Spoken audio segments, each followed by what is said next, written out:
Right, so any good chef is going to tell you that the ingredients to a good bolognese have to be really good ingredients to make it great. And any great chef is going to tell you that you need good ingredients to make a good bolognese, because they're a wee bit up their own arse. I'm here to tell you that you can make something great just with shite ingredients. Pay a wee bit of attention, eh? Right, ingredients. So we've got some celery. We'll use, I don't know, a couple of those. Probably the entire bulb of garlic. You can use a wee bit less if you don't like to have taste in your food. Got a couple of carrots. Cut them up. Gives it a nice colour. Wee bit of body. Some onions. A couple of onions. They'll do just fine. They're fine. Right, mushrooms. Zucchini. Green onions. Yellow pepper. Let's get a wee bit of meat in there, eh? We'll get the bacon. Some mince, more mince, some hot Italian sausage. These make great meatballs, right? Some more of that. We'll get some Reaper hot sauce in there because we want this spaghetti sauce to have a wee bit of hair on its chest. It's not really a bolognese, it's more of a ragu because bolognese means it has cream and I'm not bloody well putting cream in my pasta sauce, sorry. Got some jalapenos there, you know. Lots of people are going to tell you that you need to stew your own tomatoes for a good bolognese, but I'm sorry, I'm going to put in cans of Romano cheese and basil primo, you know. Let's get a couple of them. Right, good. Some olives, it's against my better judgment, but I'll show you what we do with those, that's fine.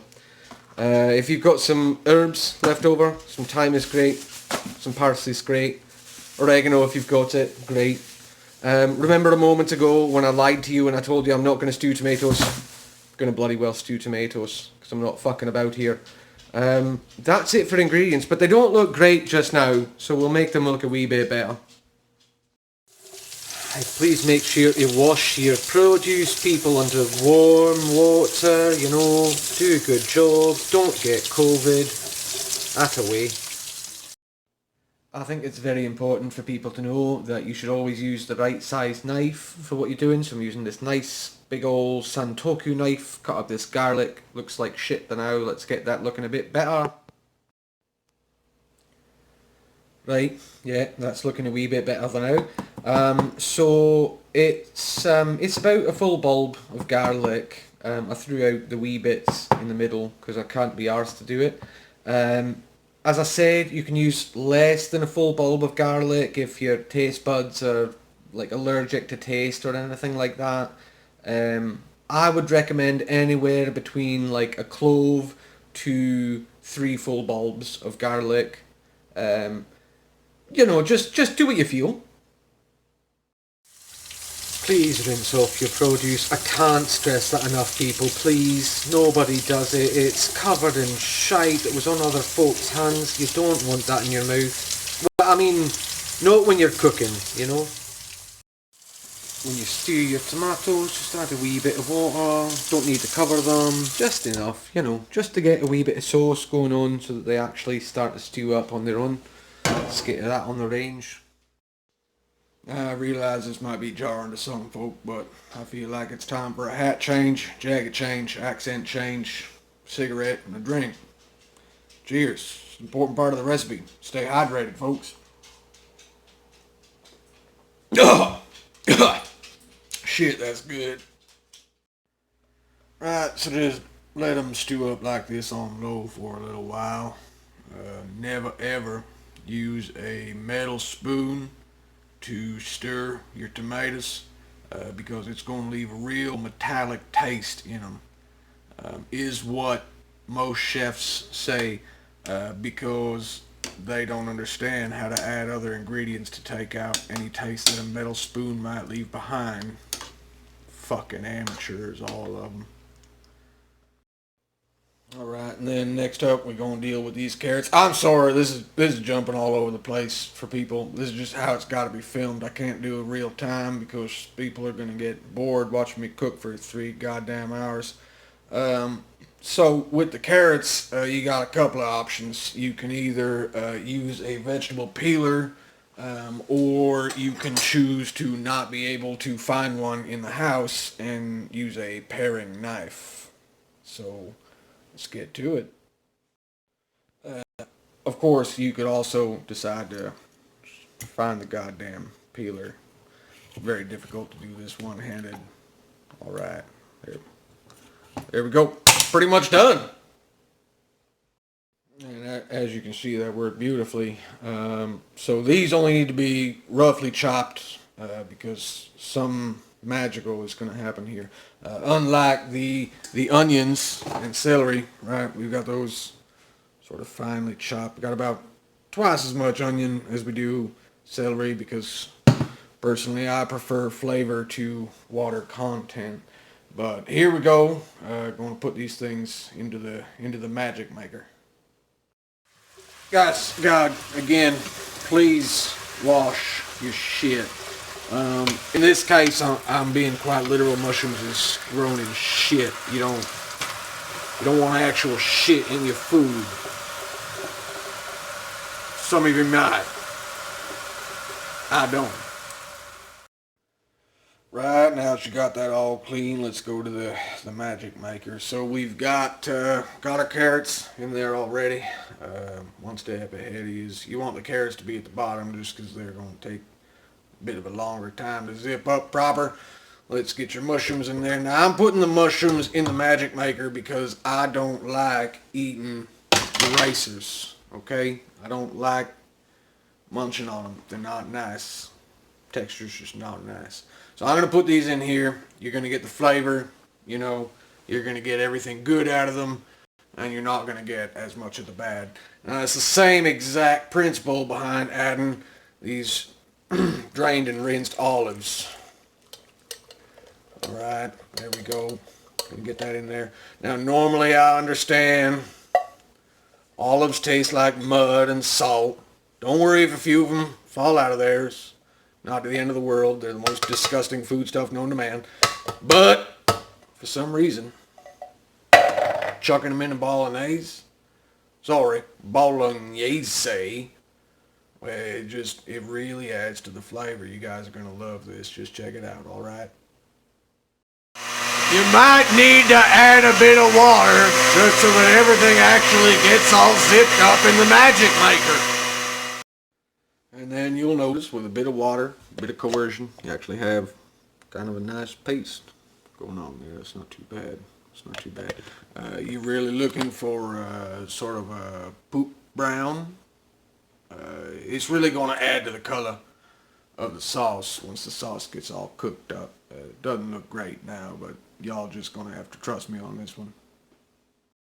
Okay, cabrones, it's time for a drink. To see, I feel the need for speed, and then we will be adding our pimientos. Again, these are the pimientos. Please watch your shit. Like is muy importante. Wash all of your shit first. Here you can see. Do as I say, not as I do. I have left the sticker on there, so we will have to cut this section out because you don't want to eat the sticker. It's very yucky. This is a fun fact. If you like to be very careful with your pepper, not only must you remove the seeds, but it's important to remove the ribs because those white parts, those partas blancas, they are what have the most heat in them. That is what hurt your mouth. Not the seeds, but the white part. So you can remove all of this and you will have the flavor, but you will not have all of the heat. Or you can leave it all in because your mama didn't raise no fool. I use pimientos amarillos, yellow peppers because they just have a nice color for the sauce. I think you can use red, it will be a little bit sweeter. You can use green, it's a little bit more umami sort of flavor. But this is up to you, it doesn't matter. Okay, now you can see we have them in a bowl with the zucchini. So just zucchini and the peppers together. and your cebollas verdes aquí. Okay, mira, es todo mezcla. Okay, but by the way, you need to keep many things separated. So practically in here you have the peppers, the zucchini, and the green onions. Okay, pero aquí you just have the white onion and the celery, and then you have your olives and your mushrooms if you want such gross things. Es muy importante, cabrones! Y una bebida. Oh, and the carrots are going in there too, las zanahorias. Please don't forget the carrots.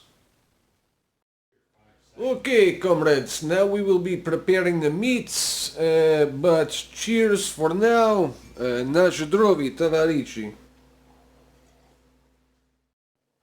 So this is very quick. You will see we have the meats prepared. I have the bacon here, the sausage here, and the ground beef right over here. We are going to cook the sausage first, followed by the bacon, followed by the meat. If you cook it all at once together, you're going to lose some of the flavors and you're not going to get everything as crisp as it should be. So you must be very careful with this. I will show you what it looks like when I add the other meats to everything. Right, so I'm going back to my normal accent because I just can't be arsed to make up fake accents the entire video. This is how I normally speak, obviously. I'll show you what's going on with the meats here. Right, so that's the Italian sausage. You'll hear a lot of cooks saying like, really fucking cut up your sausage before you put it in the pan because all the juices are going to leak out in that. They're fools, don't ever trust them. We're going to leave that in there, all the juices are still going to be in there. Use a cast iron pan for Christ's sakes, unless you can't cook. We're about to add this bacon and then I'll show you what that looks like. Right, so here is where you're going to add your mince. You can see the Italian sausage is getting a bit, sort of tough, crisp. Some people might not like that. I really like that. It sort of gives a bit of body like meatballs almost, It's my preference. You don't want to overcook the bacon, just sort of get it translucent, get that fat in there.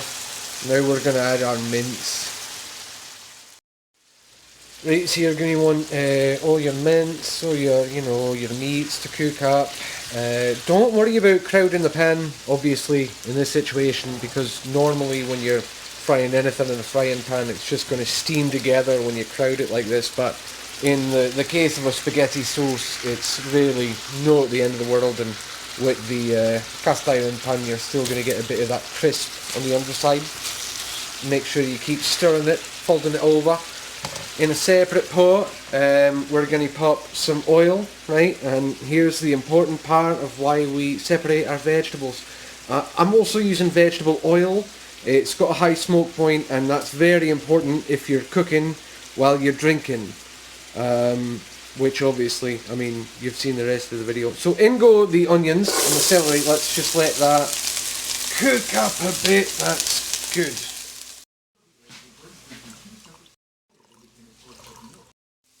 Right, so you've got that all cooking, it's getting translucent, let's get the garlic in there, there you go. And the world's your oyster, you can do whatever you want. You got oregano, fucking put some oregano in there, however much you want, it's fine. Stir that up, right, and just get it all sort of browned up. As long as it's browned up, you're good to go for the next step, I'll show you. Right, that's looking nice and brown, let's get the tomatoes in there. Okay, there's a few tomatoes that I lied about earlier and I said I wasn't going to add. Well, there they are. Stewing for a while. Let's get that looking all browned up. Alright. It's looking alright, no? Just try and be a nice person. Wash your shite up as you go.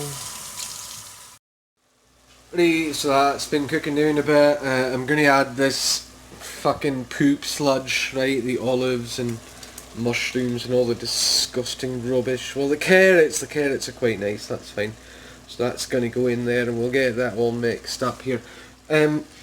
Looks fucking terrible for now, but just hold on. hold on. Get all that together with the veggies, and it looks quite just as terrible, but just wait until everything else goes in, alright? Just, you're gonna have to take my word on this, it's gonna be great. Let's get some of that meat in there with the juices, yeah, see what I'm talking about with those juices, get those in there. I just got all those meats in there, get them in there. Right, so this is an important part of the recipe as well. You'll need to pay real close attention to this. Because see, this is where you realise that you've got tons of fucking meat, you're ready to go, but you've still got 3 cans of fucking sauce and a whole bunch of veggies to go in there as well. So at this point, you're fucking well knackered, you're convinced it's not going to work. Cook this bollocks down, and then we'll split that in half and continue the recipe. You know, quarantine pasta, you do what you can, right? Right, no bother, got it all divided up. Right, so let's get this primo where it belongs. Give you a bit of that, yeah. Yeah, right. What else we got? We'll try one and the other. Cheers, great. Okay, and the third. Almost. Yeah, just a wee bit for you. Okay, I think that'll do nicely. Didn't feel bad about putting like the rinsed out bits back in there, because that's going to boil down for a while. Just keep that on high. Right, and as that cooks down, I'm going to add a bit of sweetness in the form of this agave syrup. I'm not adding actual sugar, just adding some of that, and that'll help to take the acidity out of the tomatoes. Right, that's been cooking down for a bit. We're going to add the peppers, all the like jalapeno peppers, the yellow peppers, that zucchini, that green onion right at the end. Because I sort of want that to keep a bit crisp, you know. I don't want it to just cook down and lose all of its body. So we'll stir that in, and as well as that we're going to add all of the parsley and thyme that we've got. Chuck that in there, mighty good. Alright, give that a stir, let that cook down a bit. Keep it on low at this point, you don't need to scald it, you know. You've already gotten most of the moisture out of there. Just keep at it, keep stirring. And while we're at it, let's get some parmesan. I've used the wrong fucking side. Let's go and get the spoon. We can mix that in. That's no big deal. Let's just get more parmesan in there. And I've got this spaghettini here. It's a fucking pandemic out there. You can't get anything at the stores. There's no fucking pasta. So all I've got is that. That's what we're going to cook. I'm even going to break every Italian's heart, and I'm going to break it in half before it goes in the pot. I'm real sorry. But I mean, taste the bloody same. Let's not really split hairs over this. Split pastas.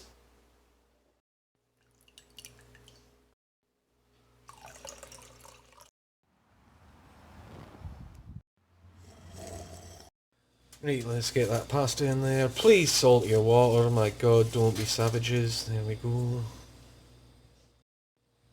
You can even use the sauce spoon to stir it. I mean, we're in quarantine. They can't judging you. Right, so then we're going to drain that pasta, get that in there. A lot of, you know, good chefs, they're going to tell you, keep that pasta water, because then you can add that to your sauce, and it's going to make it stick a lot better. So we're going to take that advice, and we're going to pour it down the fucking drain where it belongs. Because if you've done a good bolognese, it's going to stick to your pasta just fine. Thanks very much. Right, you've got it on your plate. Add a wee bit more parmesan, just because, again, quarantine, you've not got to impress anyone with your body at this point. And then just dig in, add a fork and an appetite. Good luck. Right, but I've almost forgotten. Let's add that Reaper hot sauce to there. That's probably far more than we need. That's fine. But if you add your hot sauce too early, it's going to cook all of the capsaicin out. You're not going to end up with something that's super hot. So you really want to add that at the end anyway. It was a bit of a fuck up, but the best kind of fuck up I could have made.